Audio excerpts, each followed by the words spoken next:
ભુજના સ્મૃતિ ભવન ખાતે 10મા આંતરરાષ્ટ્રીય યોગ દિવસ નિમિત્તે કચ્છ લોકસભા પરિવાર દ્વારા આઝાદીના અમૃતકાલ તેમજ આંતરરાષ્ટ્રીય યોગ દિવસ નિમિત્તે સાંસદ યોગ ઉત્સવના કાર્યક્રમની ઉજવણી કરવામાં આવી હતી। ભુજના સ્મૃતિ ભવન ખાતે 10મા આંતરરાષ્ટ્રીય યોગ દિવસે કચ્છ લોકસભા પરિવાર દ્વારા આઝાદીના અમૃતકાલ તેમજ આંતરરાષ્ટ્રીય યોગ દિવસ નિમિત્તે સાંસદ યોગ ઉત્સવના કાર્યક્રમમાં ઉજવવામાં આવ્યો હતો। કચ્છ મોરબીના સાંસદ વિનોદભાઈ ચાવડા સાથે ધારાસભ્ય કેશુભાઈ પટેલ, અનિરુદ્ધભાઈ દવે, ત્રિકમભાઈ છાંગા, દિલીપ દાદા દેશમુખ સહિતના અનેક લોકોએ આજે યોગ દિવસની ઉજવણી કરી હતી।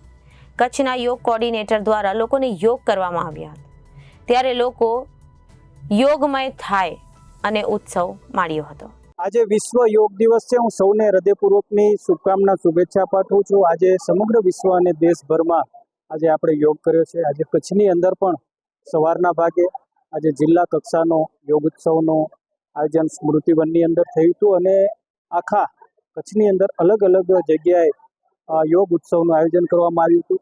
વિશેષ રૂપે જ્યારે સાંસદ યોગ ઉત્સવ હું દર વર્ષે અમે લોકો કરી રહ્યા છીએ અને આજે અમે ભુજની અંદર કર્યું છે ને એમાં પણ સ્મૃતિવનની અંદર જેનું વિશેષ આજે મહત્વ છે, કારણ કે આપણે હમણાં જોયું કે થોડાક દિવસો પહેલાં યુનેસ્કો દ્વારા વિશ્વના 7 શ્રેષ્ઠ મ્યુઝિયમો પસંદગી કરવામાં આવ્યા। એમાં આપણું આ ભૂકંપનું જે મ્યુઝિયમ જે છે સ્મૃતિવનની અંદર એનું સિલેક્શન થયું છે। વાતનું ગૌરવ છે અને આજે અમે અહીંયા બધા જ લોકોને બોલાવી કરીને આજે યોગ કર્યો હતો અને યોગના માધ્યમથી આપણી જે એક ધરોહર છે, આપણું જે ગૌરવ છે એને ઉજાગર કર્યું છે। દેશના યશસ્વી વડાપ્રધાન શ્રી નરેન્દ્ર મોદી સાહેબ, જેમનો અપાર પ્રેમ કચ્છ પ્રત્યે રહ્યો છે, આ સ્મૃતિવનનું લોકાર્પણ પણ એમના હાથે થયું છે અને એમણે કચ્છને અનેક ભેટો આપી છે। આજે કચ્છ અગ્રેસર બન્યું છે, પણ સાથે સાથે આપણું આ મ્યુઝિયમ દુનિયામાં 7 શ્રેષ્ઠ મ્યુઝિયમમાં સમાવેશ થયો છે।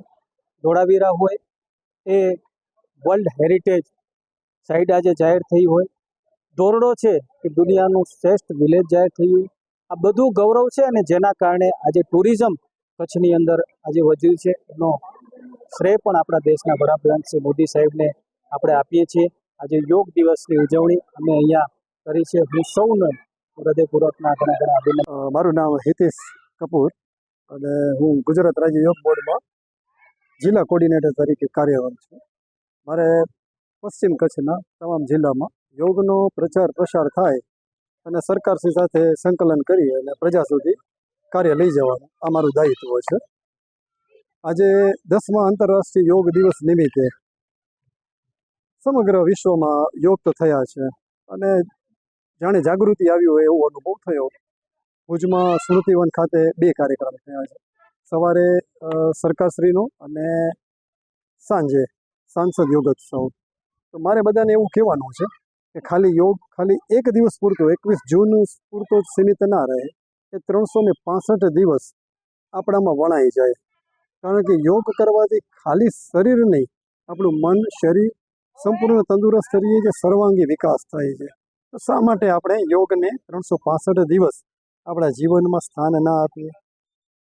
લાગે છે કે આવનારા દિવસોમાં આપણે યોગ તરફ વળવું જ પડશે। યોગના કારણે આપણે ઘણા બધા બેનિફિટ થાય છે, એનાથી વાસ્તવમાં આપણે અજાણ છીએ। આપણું જીવન જ યોગમય હોવું જોઈએ, આપણો વ્યવહાર યોગમય હોવો જોઈએ। આ પ્રકારનું જો વર્તન આપણું બને અને વ્યવહાર સચવાય એ રીતના, અને જો યોગમય આપણે બનીએ તો ખરેખર આપણી જે સમસ્યાઓ જેને કહીએ છીએ ને એનો તો અંત જ આવી જશે। તો આપણે, હું મારા કચ્છની વાત કરું તો કચ્છના કોઈ પણ ગામમાં યોગ ટ્રેનર બનવા માટે કોઈને પણ સંપર્ક કરવો હોય, કોઈની ઈચ્છા હોય તો અમારો સંપર્ક કરી શકે છે। એની સાથે તમારી રોજગારી પણ જોડાયેલી છે। આખા ભારતમાં ગુજરાત રાજ્ય યોગ બોર્ડ એવું છે કે જે રોજગારી પણ આપે છે। નિઃશુલ્ક ક્લાસ તમારે ચલાવવાના છે અને એના ધારાધોરણ પ્રમાણે તમે એની હાજરી મૂકો છો તો તમને માનદ વેતન આપવામાં આવે છે। તો છે ને કે આપણે પોતે પણ સ્વસ્થ રહી શકીએ અને સમાજને પણ સ્વસ્થ રાખી શકીએ, એટલે જ અમારું આ વખતનું સ્લોગન હતું, યોગ સ્વયં અને સમાજ માટે। તો આપણે બધા સમાજ માટે કાર્ય કરીએ અને વિશ્વ બંધુત્વની ભાવના આપણે જે મોદી સાહેબે સેવી છે અને એમનું જે સપનું છે એને આગળ વધારીએ। ધન્યવાદ। Bureau report Janadesh news Kutch.